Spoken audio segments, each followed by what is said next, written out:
I've got this horrendous Range Rover lying around and you lot want a trading up series. You can see where this is going.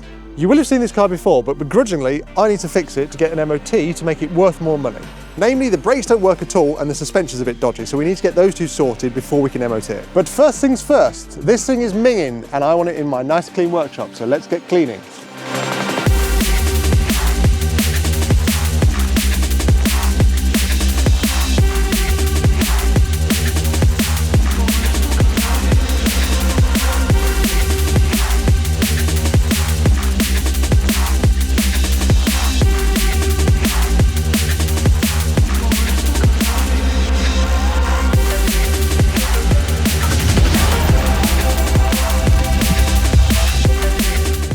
This is how trading up's going to work. In the beginning of every video, I will summarise what happened in the last video in terms of did it sell, how much money did we make, how much money have we got to buy the next car. As this is the first video, we will start here. The Range Rover technically doesn't owe me anything, but we're going to say for the sake of this, £500. So realistically, we need to sell that car for more than £500 to trade up to the next car.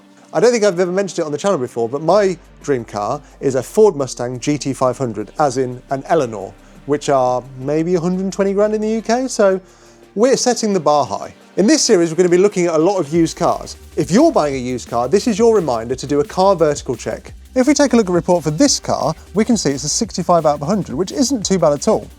We've got yellow for mileage, financial and emissions, however. But if we pop on here, it's only because it failed its last MOT. So nothing to worry about too much. We can also have a look at the mileage. It's not done a huge amount of mileage in the last couple of years. It's been stationary for quite a while. I mean, it's a Range Rover, so it was probably broken. If, however, we had bought this Range Rover, we wouldn't have been so lucky. If we have a little scroll down, we've got a 49 out of 100. Not good, but we've also got yellow for damage. If we click on there, we can have a look, and we have got damage in not only Germany, but also Romania, so multiple countries. We can also have a look in the Photos tab and see actual photos of the damage this car has sustained. It's not good. It's had airbags go off, it's had bumper damage, not ideal. If we were to have bought this car without knowing the history from a car vertical check, we could have bought it as a clean car and we never would have known.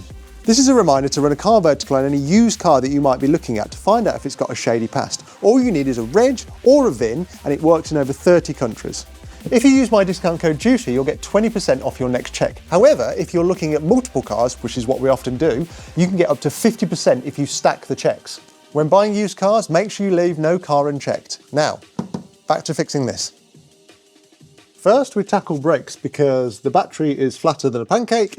So that's on charge. We're going to need that for air suspension diagnosis. So wheel off. Having looked at these further, that will pass an MOT. Like, it's down the wear marks, but for now, it will pass an MOT. I want to get this through with as little money as possible, obviously, for trading up. I think it's more the rears because someone commented, in fact, a few people commented on the original video of this, and they said the slide pins are known for sticking, which is why there's a really long pedal. In the first video, we bled the brakes and there was no air in them, so I'm suspicious of that. So it's an easy thing just to slip them out, clean them, put them back in, and hopefully we'll have a moving caliper again.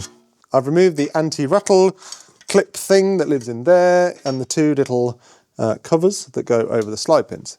They are a 7mm. Fun fact, you'll not find a 7mm in your normal Allen key set, normally. So you need it as well. But yeah, we'll just slip these out.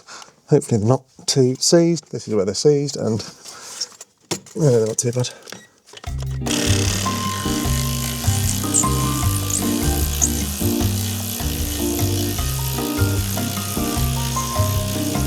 We'll pop both of them out and see if they are drier than a nun's nanny. Disgusting! I managed to get the slide pins out, and if we take a look, we will do it slowly so it focuses so people are happy. There's a load of gack on this one and they are super dry. These should, well, people always have like different opinions on this, but I'm a believer these should have grease on, brake grease, silicone-based grease. Obviously, we've mentioned it hundreds of times before, never ever copper slip. So I'm going to clean these up, make sure these calipers are nice and clean. There's plenty of juice on the pads, you know, there's nothing wrong there. There's a little bit of a step in it, but that's because of all this corrosion and it's been stood. So I think once these are working, it'll clean up and it'll be fine. There's no lip or anything, there's nothing horrendous. They'll probably go again, but yeah, nice clean, bit of lubrication, and off we go. Ow.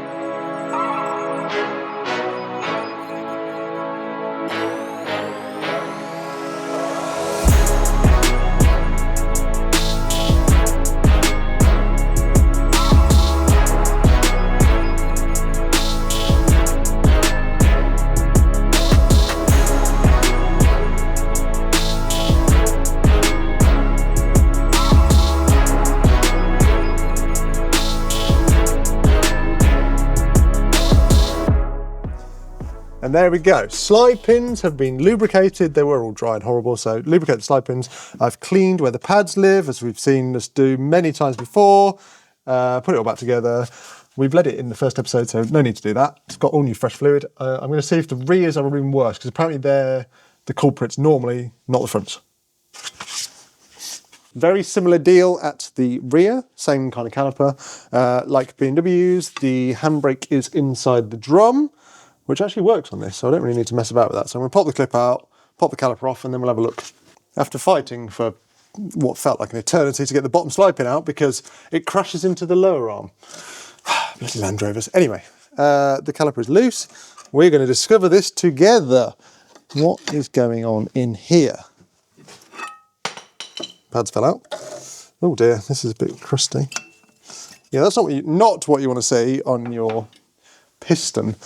The boot is all mangled and horrible, which probably means there's moisture trapped behind here, which means that the piston's probably corroded and it's actually just stuck in the bore. The brake caliper is like a really simple thing. It's basically a bore with a piston that moves in and out and there's fluid behind it. There's nothing complicated. But over time, the steel of the piston corrodes and it gets stuck, or it comes out in the piss, or many things can happen. Anyway, I'm going to have to pop this out and try and clean it, I think, because I don't have a rebuild kit. We'll give it a go. It is time to have a little look in here. This tool is I call it a spoodler. It's not a spoodler. It's a seal removal tool that Snap-on make. It's one of the only Snap-on tools I have, but it's got a nice soft edge, which means you can pop seals and stuff without, poking them with a screwdriver. What I'm doing is just trying to see if I can pop this loose here. Oh, look at the crust. The crust. What I'm hoping is the crust's just on the edge. If it is, we can take the piston out, clean it and put it back, and then hopefully it'll be fine. Because when you get sticking brakes, often it's the piston that's, not going back. Having popped that back, this is going to escalate. It does with old cars. So I've got myself this is a pipe clamp, because what we don't want is all the fluid to fall out the ABS module, because then bleeding it will be horrendous. Some people say you shouldn't clamp pipes, some say you do. It's one of those things. There's many people that have their opinion, but, for this, we're going to do this. Obviously on braided hoses, you can't do this because it wouldn't work. This is just going to stop the fluid falling out. There's obviously loads of different types of clamps. You could use some mole grips with a bit of rubber hose on the end so you don't damage it. But for now, we're just crimping the hose to stop it leaking. And then what we're going to do is we're going to pop the banjo off. It's an 11. It's the one time your 11 will get used, because there's not many 11s on cars. And then we'll just pop this off. Please don't snap. We're good, we're good. And then it shouldn't drip because it's clamped off. It won't make a mess. Caliper is off the car and on the bench. We need to get the piston out of the bore. There's not many ways you can do this. There's only one way I know, and it's using compressed air. What you want is something to take up the gap. Whatever you do, do not hold the caliper like this and then pop the piston out, because you'll smash your fingers. And it really hurts, and you'll only ever do it once. So a cloth or a thin piece of wood or anything, whatever. We just need to catch the piston like that, and then you get yourself some compressed air, and then you want to gently, safety glasses, put the air line where the hose came from in here. It's not going to be the best fit. So if you've got something like a rubber glove or a bit of tape or something just to kind of take up the gap, you'd probably get away with it. And then also cover it, because brake fluid will spray out. And then you just gently be able to just pop it out. You see brake fluid goes everywhere. Or, in the case of this caliper is just seized, which means that it doesn't really want to move. So we're back to our original problem. So I need to find something to make up the seal because obviously air's escaping. Bear with. Okay, bit of vacuum hose. Also the airline's got shorter. I've got like 3 of these. Anyway, and that now makes a nice seal in the thread. So hopefully, there's a lot of hope in this video. You have to have hope when you have a Land Rover. Oh, there you go. You see the piston move? And that's all it moved. Great.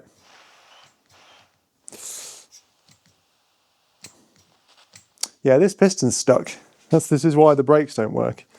Sometimes you just have to give up and replace the caliper, but I don't like giving up and spending money on cars, so we will persist. Things have somewhat escalated.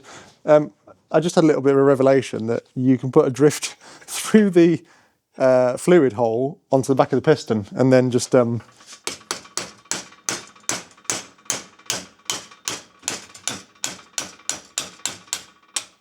it out. And then this is why your piston sticks.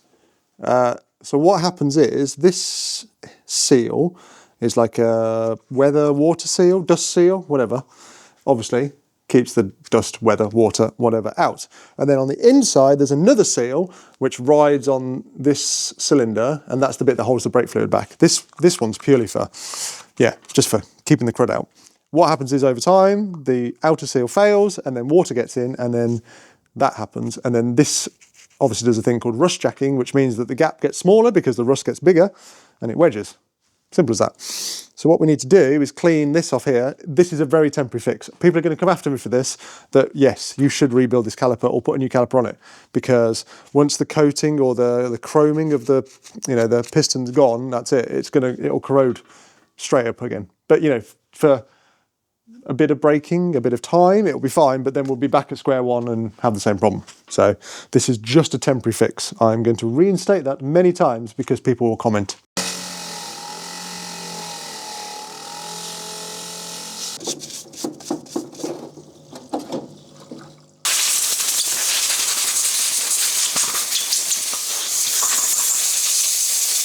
Now, I've parts washed these bits. I've taken as much rust off of this as possible. Yes, it is pitted. I'm going to order some new calipers for this, but purely for just getting the brakes working for an MOT, we're going to do this, and then, yeah, off camera, I'll put new calipers on it because that's not fair to the new person that will have this after me. Right, always brake clean once you've used your parts washer as well, because it's got all soapiness and stuff in it. So yeah, we'll just take the crud off that and clean this bore. And then what we want to do, look at the amount of shit in there. Or schmutz, I think is the technical term. That's nice and dry. Make sure you get all the moisture from under the seal, because then it'd be pointless. The whole reason this happened was there was liquid under the seal. You can see as well, there's a little crack in it. You probably can't see. Where is it? There. Can you see that? Probably just in the seal. That's where the moisture got in. It probably didn't focus. Did it focus? Oh, it did! The customers are happy. They have got their focus. Anyway, let's jabber. You need some brake grease, not brake grease, rubber grease for your rubber seals, or you can use brake fluid. Either or will do. Just a little bit. Slip it on the inside seal so this all goes together nicely and we don't fold it all apart. And then this is where the pain starts, because you've got to get this blooming thing, slaver it up. You've got to get this past the first seal and then the second seal, which can be a pain in the arse. Well, sometimes it goes really well. Who knows? I should really do an advice. Come this way, come this way. Having a vice makes things easier because you can hold things. You need to pop this in here, which is always a faff because you've got to somehow get, goodness me, one side like that, and then you've got to pop the seal over. I quite like rebuilding brakes, but sometimes they can be a right pain in the bum. So yeah, we'll just pop the seal off. Bear with, we'll be back. The dust seal, whatever we want to call it, is now over the piston, which means we can rock the piston in to find its home, hopefully, which wasn't in the vise very well. Let's tighten that a bit further. And then, there you go, so it slid in, and then you want to go a bit further, and there's a lip that the dust seal sits in. Obviously this dust seal is a little bit tired, so it's a bit baggy. But what you also notice is now the piston goes in and out, whereas before it was hung up. And then we can test that with our airline. We just get our airline back in the conversation here. You should see it will move. There we go. Nice and freely. So I'm happy that that actually does something now. So yeah, push it all the way back and it should slide beautifully like it does. Obviously this dust seal is a bit tired, but that is how you rebuild a caliper on the cheap. Well, on the free. That cost me a bit of, bit of lube and a wire wheel. But yes, we will put a new caliper on it. I'm reiterating this because people will whinge, but I haven't. Rinse and repeat for the other side. I'm not going to be a complete heathen and reuse these copper washers which seal the pipe into the caliper. So I've got a pair of flush cuts. Just going to attempt to pull this one off, which is not even round anymore. Finally, got it off. Yeah, there's one on the bottom, and then when you pull it out, there should be one on the top. They're just little copper washers. They seal because they're soft. So we're going to go to the shelf of special things. Trying to avoid exhaust for C2s and motorcycle parts and goodness knows what. And then, I should have. It'd be funny if I didn't, wouldn't it? And now I've just destroyed those two copper washers. Some little copper washers, yeah. We've got a copper washers that will hopefully replace the one I just took off. If I haven't got that size, then PTFE tape? No. To finalise the brake job on the rear, it wasn't meant to be a brake job, but I've put all that back together. Obviously it's all nice and loose, but the caliper is empty. There's no fluid in it. So you want to take a spanner and just crack it open. I've taken the clamp off the pipe as well. Just crack the nipple open and just let it gravity bleed. There's no point to pressure bleed it because there's no air here. You could do like a few pumps just to get the last tiny little bit out, but once fluid starts falling out of the caliper, which will take a moment because it's very empty, we should have a brake pedal again. Obviously, when you've done brakes as well, pump the pedal before you go anywhere because the piston's all the way back and you'll go through the garage door. I'm going to go and do the other side. If anything interesting happens, there'll be more footage. If not, you'll see me fixing air suspension. 50-50. Brakes are done. Nothing very exciting happened on the left side. Same story with the rear left. Corroded, cleaned, fine. Now, air suspension. I've been on Amazon. You can buy a compressor rebuild kit. In the first video for this, we went round and did soapy water on all the air springs, and I didn't see any leaks. So what I think it might be is just a very lazy compressor. We had an error code for something like system not filling quick enough or something like that. But yeah, having spoken to a few people, it could just be the compressor's weak, and we'll try a £5, I think it is, rebuild kit first before spending any more pounds on it. The air compressor lives here in the boot under this little fella, very similar to an X5. On this era, on later ones they moved, they were somewhere else, but on early ones they're here. 10mm, whiz it out, and then we'll take it apart and see if it's, I don't know, worn, damaged, whatever. I don't know. It's a bit of an investigation. It's almost like Land Rover knew these were going to fail, even though they're bin W units. There's obviously 4 10mm, and then there's the electrical connector, which we just squeeze and remove. And then there's one airline connection. On these airline connections, they're a quick fitting, so you push them back into the hole and then pull the sleeve around it, and it should pop out like that. And it won't hiss because there's a valve block that's currently closed because the car's off. If it was open, it would just, empty all of the air suspension, but it's closed, so it won't do anything. So as long as it doesn't try and purge itself with that unplugged, we'll be fine. I mean, the battery's off anyway. But anyway, this thing comes out as an entire unit, and then we can take it apart on the bench. Now we can take the lid off. Oh, it's slightly damp in here. No wonder it's not working very well. And this is our compressor, and then it has a solenoid here, which basically, well, it turns it on and off, really. That's all it does. It stops the air falling out, and then obviously emptying the whole system. It's held in with 3 studs on 10mm, and then we can pop it out separately.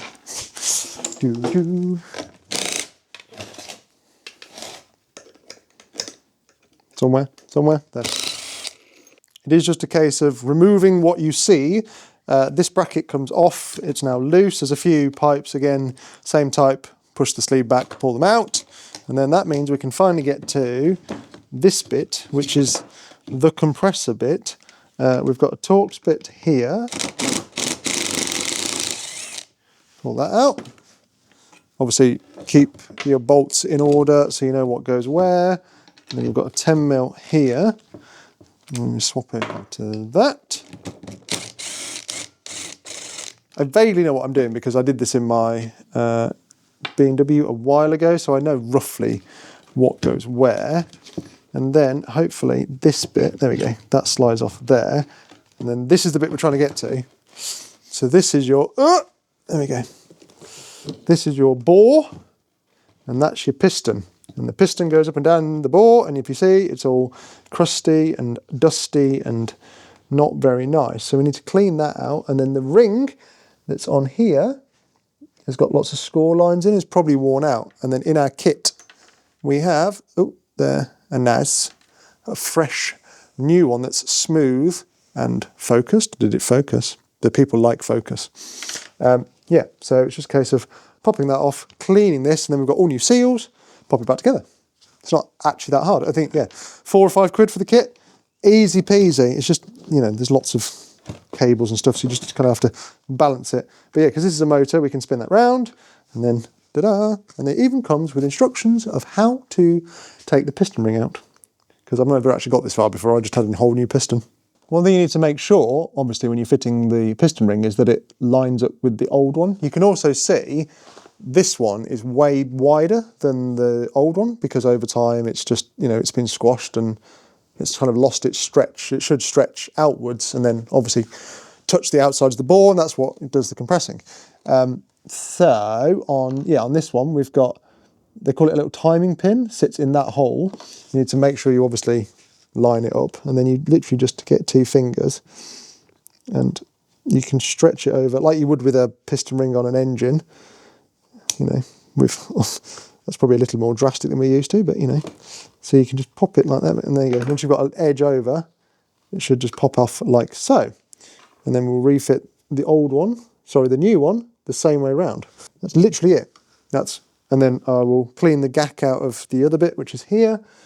There. And then sandwich the 2 back together. You do not want to put any lubricant or anything on these. These run dry. They have a load of, I don't know what you call them, like silica beads or something in one of these chambers that helps dry the air. I think they're in this one somewhere. I've taken it apart before and made a right mess. So yeah, always dry. The kit also comes with a choice of 2 seals. I think, if I remember, this is the later seal. It looks like a penguin's head or something. And then the other one's just round. On this one, we need the round one. So obviously we use our seal tool because this is what it's actually designed for. Take all the grease and guck off that we use for the brakes. Yeah, and we just pop that seal out. I mean, the old one's not in terrible condition anyway.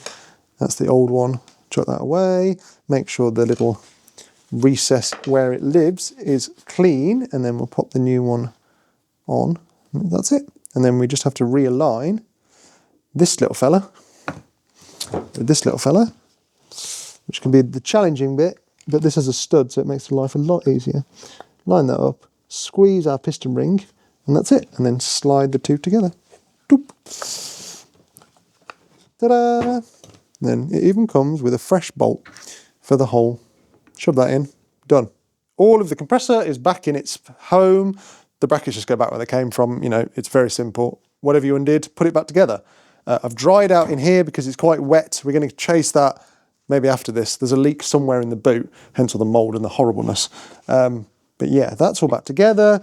Pop your lid on, and then we'll chuck it back in the car and see if we've got suspension, which would be lovely, wouldn't it? Because I don't like spending lots of money on B&W suspension. It's not a BMW, Josh. It's a Range Rover, but it might as well be a BMW. Then it's just a case of, obviously, put your car at working height. Don't leave it on the ramp because you're lazy. Ugh. Then it's just a case of dump our electrical connector back in, dump the air back in, which is this one. Ooh. Almost fell held first into the boot. There we go. And then pop the screws back in and we'll run it up and see what happens. I've started it because the battery's flat. Now, there is no warning on the dashboard currently, but it did come after a time of it trying to inflate itself. Obviously it's in the air because it's been on the ramp. So yeah, let's try. Is it gonna? Answers on a postcard. I can hear the compressor actually doing things. Let's go. Oh my. It's done it. It's gone up. And there's no complaining and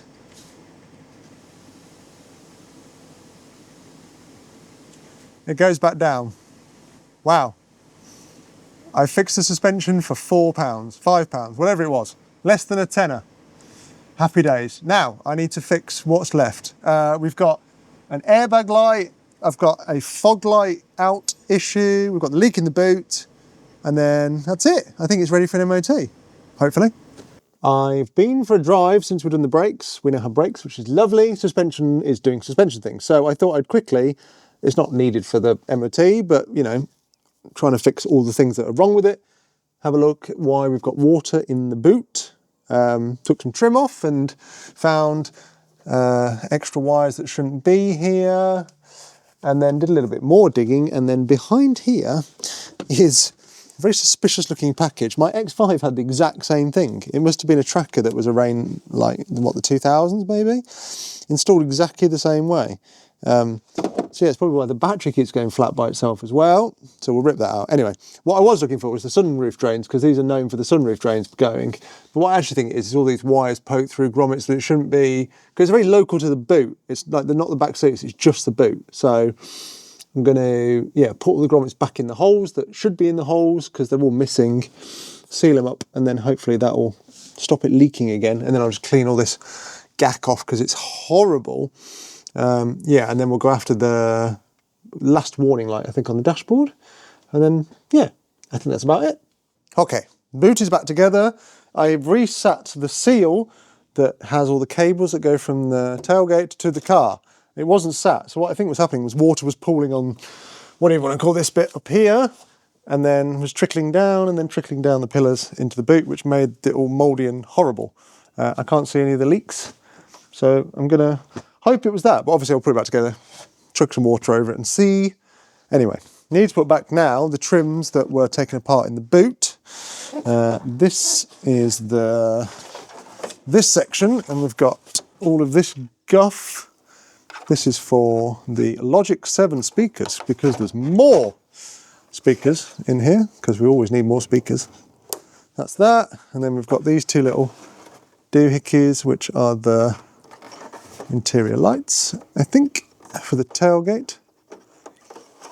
One there, and one here. Oh, one works. That's good, isn't it? Oh well. And then what? Does it just, I think it's just clipped in. Living by the clips. There we go. Luxury car, and it's just clipped together. What are these D-pillar trims? I don't know why all this was taken off. I mean, it was just given to me in kit form, this car. So, yeah, that's just the same as the other one, just clips in. Where's the hole? There. Nice luxury car clipped together. And that's kind of it for the back. Oh yeah, the other one. Oh, and that piece of trim we were missing. I couldn't find the other lovely plush carpeted bit of boot. This is the trim that goes on there, but we'll just leave that in the boot for the next owner because it needs replacing, really. Oh! I'd also like to know why the central locking stopped working. When I had this, the central locking worked. And now it doesn't. I don't know why. I don't know if it's been having a flat battery and it's pissed it off, or... I don't know, we'll see. We're going to code it in a sec to find that airbag light, so hopefully we'll find out why. I've plugged in a scan tool. The only code in the ABS? I plugged in a scan tool. The only code in the airbag module is battery disconnect. So basically it had low battery probably and it annoyed it. So I'm just going to clear that and then hopefully it will disappear for good if we just turn the ignition off and on again. That should be the only light on the dashboard. And the battery's gone flat now. Range Rovers. Bear with, let me just get a charger. The way this scan tool refers to battery disconnect means that it wasn't because the battery was low, it was because the pyro fuse that's on the battery under the bonnet, just a little Google, people are like, just unplug it and then plug it back in again, and it cleared the code, and then it cleared. The airbag light is currently flashing, but on the next ignition cycle it will disappear, because if I do read fault codes, there are no fault codes. So the dashboard is clear of fault codes. The only light we've got out is a fog light. Won't fail an MOT, that's fine, I can get one of those ordered. I think we're ready. I think she's fixed. I never thought we'd actually get here. Right, do the brakes work? Hopefully. Oh yeah, look at that. Da, da, da. Look, it's a working Range Rover. Brakes work, suspension, does suspension things, it goes up and down. Look at that. Right, the airbag light is also off, so I'm going to call that fixed. As we said in the intro, obviously this episode will end here, and then the beginning of the next episode I'll report back as to what this actually sold for, if it's even sold at all, and how much money we've made, and I might have potentially bought the next thing in the Trading Up series. It's not going to be a concurrent thing, you know, it doesn't work like that. You can't buy and sell a car once a week, there isn't time, but we'll try and keep them up as much as possible. If you want to see last week's video of when I modified my very cheap C2, it's over here. And if you want to subscribe, which I'd really like you to, it will be up there. And for now, goodbye. Da, da, da.